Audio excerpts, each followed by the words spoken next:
Hare Nama, Hare Nama eva kevalam, Kalo nasteva, nasteva, nasteva gatiranyata.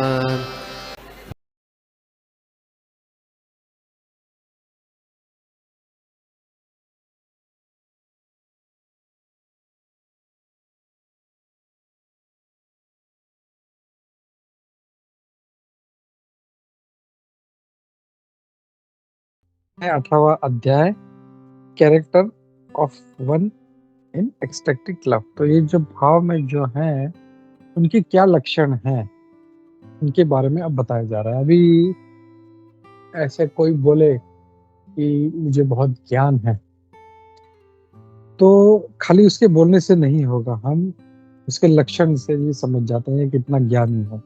या भौतिक उदाहरण जैसे मैं हमेशा देता हूँ जिम का, अगर कोई बोलता है मैं जिम जा रहा हूँ तो उसके लक्षण से हम समझ जाएंगे। वैसे ही अगर कोई भाव में है तो उसके लक्षण से हमको समझ जाना चाहिए, और ये लक्षण यहाँ पे श्री रूप गोस्वामी यहाँ पे प्रस्तुत कर रहे हैं। अब रूप गोस्वामी यहाँ पे जो भाव में है उनके कैरेक्टरिस्टिक्स के बारे में बता रहे हैं, उनके लक्षण के बारे में बता रहे हैं। ये लक्षण इस प्रकार है।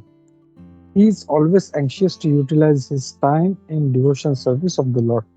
तो ऐसा व्यक्ति हमेशा अपना समय भगवान की सेवा में लगाने का प्रयास करता है। उसे खाली बैठना बिल्कुल अच्छा नहीं लगता, वो हमेशा सेवा चाहता है दिन के 24 घंटे। तो जो नेटफ्लिक्स देख रहा है या मोबाइल पे व्हाट्सएप में टाइम पास कर रहा है, फेसबुक इंस्टाग्राम, तो ऐसे हम नहीं बोल सकते हैं कि ये भगवान का अच्छा भक्त है। अच्छे भक्त जो भाव के स्तर पे पहुंच गया उसका क्या लक्षण है, वो पूरा समय कैसे मैं भगवान की सेवा में लगाऊं, उसको खाली बैठना अच्छा नहीं लगता है।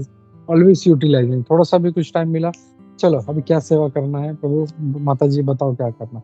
तो ही इज ऑलवेज एंशियस, उत्सुक रहता है। फिर इज ऑलवेज रिजर्व्ड एंड परसिवियरेंट, तो हमेशा रिजर्व्ड रहता है और परसिवियरेंट, इसको हिंदी में कैसा बोलेंगे हम लोग, परसिवियरेंट यानी बहुत ही दृढ़ता से कोई काम करता है एकदम। और next, he is always detach from material attraction, उसको भौतिक आसक्ति से उसे बिल्कुल परे रहता है वो। He does not long for any material respect in return for his activities. तो वो जब कोई कार्य करता है तो ये नहीं चाहता इसके बदले में मुझे कोई इसका मान मिले। अमानी न मान दे न कीर्तनिया सदा हरि, जो मान की कभी अपेक्षा नहीं करता, ऐसा ही व्यक्ति हमेशा भजन कर सकता है, ये चैतन्य महाप्रभु करते। लेकिन ओ मैंने ये किया, मुझे इसका मान चाहिए, मैंने ये किया, मुझे उसका मान चाहिए, मुझे हरे कृष्णा नहीं बोला, मुझे कोई रिस्पेक्ट नहीं दिया, तो ऐसा व्यक्ति कभी भजन नहीं कर पाएगा। तो जो एक अच्छा भक्त है वो हमेशा कोई भी कार्य करता है तो कभी मान की अपेक्षा नहीं कर रखता। He is always certain that Krishna will bestow his mercy upon him, और यह बात का हमेशा उसको पक्का गारंटी रहता है कि भगवान, हाँ मुझ पे भगवान कृपा करेंगे, ये उसको हमेशा इस बात का पूरा श्रद्धा, पूरा विश्वास रहता है। छठा, वो हमेशा भगवान की सेवा करने के लिए आतुर रहता है और पूरी श्रद्धा के साथ वो सेवा करता है। He is very much attached to the chanting of the holy names of the Lord. वो भगवान का नाम लेने के लिए बहुत ही आसक्त रहता है। ऐसा नहीं है एक माला किया तो यार बहुत हो गया, अभी चलो माला वाला उठा के साइड में रख दिया और फिर मोबाइल पे टाइम पास कर, नहीं। वो एक बार माला जपना शुरू किया तो ऐसा मन करता है कि जप करते रहे। और इसका बहुत अच्छा उदाहरण है हरिदास ठाकुर जी। हरिदास ठाकुर जी 24 आवर्स में से 22 यानी पूरे 24 घंटे में से 22 घंटे पूरा जप किया करते थे। तो कितना उनको आसक्ति होगा। हम लोग यहाँ पे अभी माला में डालते हैं चैंटिंग बैग में, और 2 बार हरे कृष्ण महामंत्र बोलते हैं, हमारा माइंड घूमना शुरू हो जाता है। ऑफिस में क्या हो गया, हस्बैंड का क्या हो गया, बच्चों का क्या हो गया, वाइफ का क्या हो गया, कोलिग्स ने क्या किया। तो ये आसक्ति नहीं है। आसक्ति मतलब वो है कि जो डूब जाता है। इवन जैसे मैं हमेशा गोरा कुम्हार जी का उदाहरण देता हूँ, उसको इतना भी नहीं पता था कि उसका बच्चा उस मट्टी के ढेर में आ गया। वो सो मच हमेशा भगवान का नाम इतना आसक्त है। He is always eager to describe the transcendental qualities of the lord. हमेशा भगवान के आध्यात्मिक गुणों का गुणगान करने के लिए उत्सुक रहता है। 9th, he is very pleased to live in the place where Lord's pastimes are performed, like Mathura, Vrindavan and Dwarka. तो जहाँ जहाँ पे भगवान की लीलाएं हुई हैं, ऐसे जगह पे जाके रहने का उससे बहुत मन करता है। अब ये सारे जो गुण हैं, इनको पूरा डिटेल में यहाँ पे बताया गया है। तो पहला है यूटिलाइजेशन ऑफ टाइम, समय का उपयोग, सदुपयोग हम लोग बोल सकते हैं। An unalloyed devotee who has developed ecstatic love for Krishna is always engaging his words and reciting prayers to the Lord. एक जो शुद्ध भक्त है वो हमेशा, जिसने भाव पा लिया है भगवान कृष्ण के प्रति, वो हमेशा भगवान का जो प्रार्थनाएं करते रहता है, अपने जो शब्द है हमेशा उसमें लगाता है, और मन से हमेशा कृष्ण के बारे में सोचता है, और शरीर से वो भगवान को हमेशा प्रणाम करते रहता है। तो वाचा, मन और कर्म तीनों भगवान की सेवा में लगाता है। फिर और during this ecstatic activities sometimes shed tears, और ऐसे गतिविधियां कार्य में लगा हुआ रहता है तब उसके आंखों से अश्रु भी आते हैं। In this way his whole life is engaged in the service of the lord, और इस प्रकार उसका सारा जीवन भगवान की सेवा में निकल जाता है, और एक भी क्षण वो इधर उधर फालतू वेस्ट नहीं करता। अब परसिवियरेंस है, दृढ़ता से, पूरा फोकस के साथ। जब कोई व्यक्ति बिना डिस्टर्ब हुए, चाहे मतलब कितना भी लाइफ में हमारी उथल पुथल हो, वो जब काम करता है तो उससे कहा गया है रिजर्व एंड परसिवियरेंट, यानी वो बहुत ही रिजर्व है और परसिवियरेंट, यानी चाहे जो हो जाए उसको ये करना ही है। और इसका बहुत अच्छा उदाहरण है महाराज परीक्षित के जीवन से हम लोग देख सकते हैं। जैसे पहले श्रीमद् भागवतम के पहले स्कंद के 19वें अध्याय के श्लोक नंबर 15 में कहा गया है, यहाँ पे राजा कहते हैं सारे मुनियों से कि हे प्रिय ब्राह्मणों, आप हमेशा मुझे अपना सेवक समझो, मैं आपके प्रति शरणागत हूँ। मैं इस गंगा के तट पर आया हूँ ताकि मैं अपना हृदय और अपनी आत्मा भगवान की चरण में लगा सकूं। सो प्लीज ब्लेस मी, तो आप मुझे आशीर्वाद कीजिए कि गंगा मैया हमेशा मुझसे प्रसन्न रहे, और ये जो ब्राह्मण के पुत्र का जो श्राप है,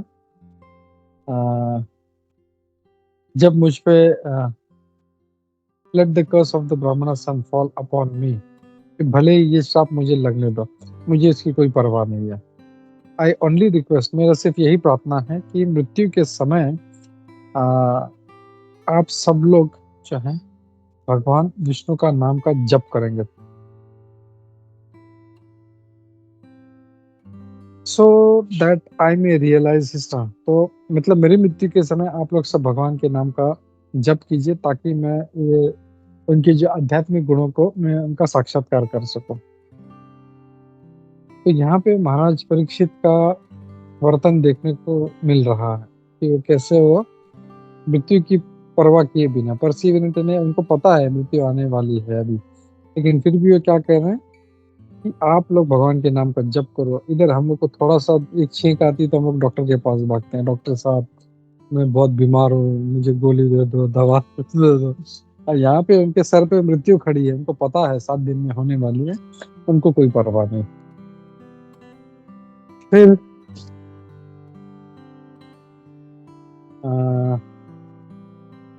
तो ये जो है ये भगवान के ये शुद्ध भक्त हैं जो भाव में है, इसका लक्षण है।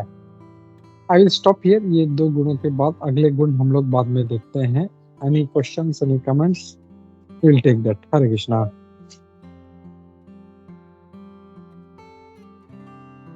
साधु संग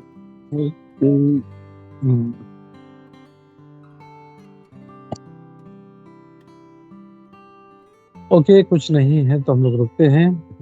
ऋषि भक्ति के सामने पसंद की जाए, श्री रूप गोस्वामी पाद की जाए, श्री प्रभुपाद की जय, स्कंद गोविंद की जय। हरे कृष्णा। ओके, तो विल रीड श्रीमद् भागवतम। ओम नमो भगवते वासुदेवाय। ओम नमो भगवते वासुदेवाय। ओम नमो भगवते वासुदेवाय। नारायणं नमस्कृत्य नरं चैव नरोत्तमं देवीं सरस्वतीं व्यासं ततो जयमुदीरयेत्। नष्टप्रायेषु अभद्रेषु नित्यं भागवत सेवया भगवती उत्तम श्लोके भक्तिर्भवति नैष्ठिकी। हम लोग देख रहे हैं छठे स्कंद के 5वें अध्याय का श्लोक नंबर 23। नाशं निशम्य पुत्राणां नारदाच्छीलशालिनाम् अन्वत्तप्यत कः शोचन्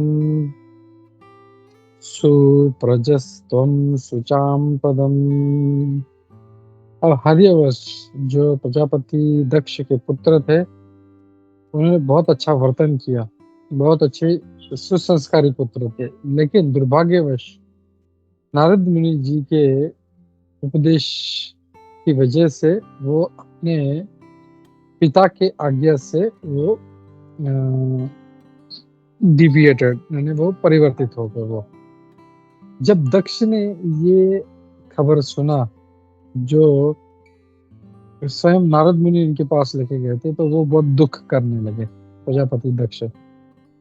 यद्यपि वो ऐसे अच्छे पुत्रों के पिता थे, सबको खो दिया था, इसीलिए वो बहुत ही शोक कर रहे थे।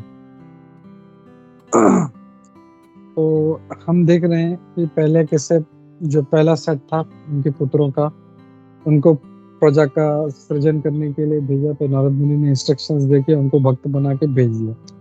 अब ये जो दूसरा सेट था, उनको भी जो नारद मुनि ने भक्त बना के भेज दिया, तो बहुत दुख करने लगे, अरे अब क्या होगा। तो अब देखते हैं हम लोग आगे क्या होगा। तो हम लोग तात्पर्य देखते हैं, तात्पर्य श्री प्रभुपाद द्वारा। श्री प्रभुपाद की जय।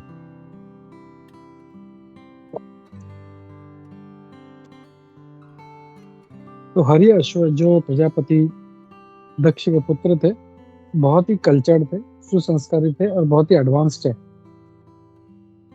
In accordance with the order of the father, और अपने पिता के आज्ञानुसार वो तपस्या करने के लिए और अच्छे पुत्र प्राप्त करने के लिए वो निकले थे।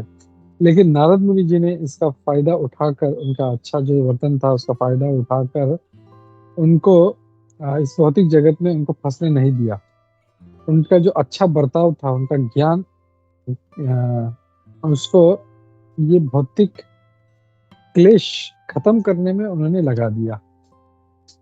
अब हरि अश्व जो थे वो नारद मुनि जी का उपदेश का पालन कर रहे थे, लेकिन ये खबर जब प्रजापति दक्ष के पास पहुंची, तो प्रजापति दक्ष जो है बहुत ही खुश होने के बजाय बहुत ही दुखी हो गए। भौतिक पिता जो होता है हमेशा दुखी होता है।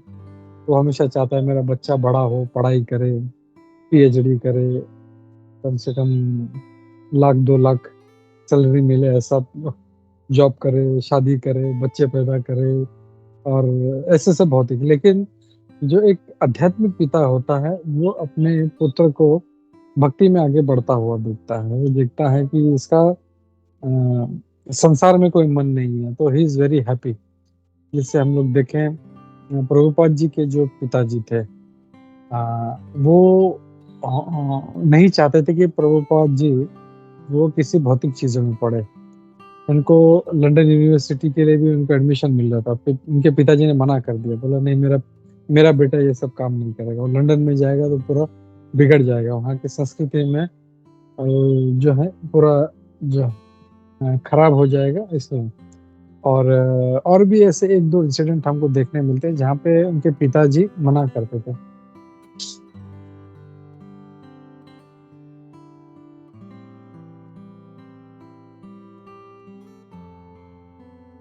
हाँ, उनकी जो वाइफ थी उनकी वाइफ उनको मतलब देखने में जो थी वो बिल्कुल इतना सुंदर नहीं थी ऐसी। तो प्रभुपाद जी बोलते थे कि हमने आई थिंक रिसेंटली हम लोगों ने प्रभुपाद लीलामृतम में देखा था। प्रभुपाद जी बोलते मुझे ये पत्नी नहीं चाहिए, मैं दूसरी शादी करूं। बोले नहीं नहीं नहीं, ये अगर तुम्हें पसंद नहीं है तो ये सबसे बेस्ट पत्नी तुम्हारे लिए है, तुम इसी के साथ रहो। बोले दूसरी शादी मत करो, इस भौतिक संसार में मत फंसो। तो वी कैन सी एक जो आध्यात्मिक पिता है वो स्पिरिचुअली इंक्लाइंड, वो अपने बच्चे के लिए हमेशा उसका और ये चाहता है कि आध्यात्मिक रूप से आगे बढ़े, और प्रभुपाद जी के लिए उन्होंने वैसे ही किया। तो वी कैन सी दैट ये सेम चीज जो है यहाँ पे अब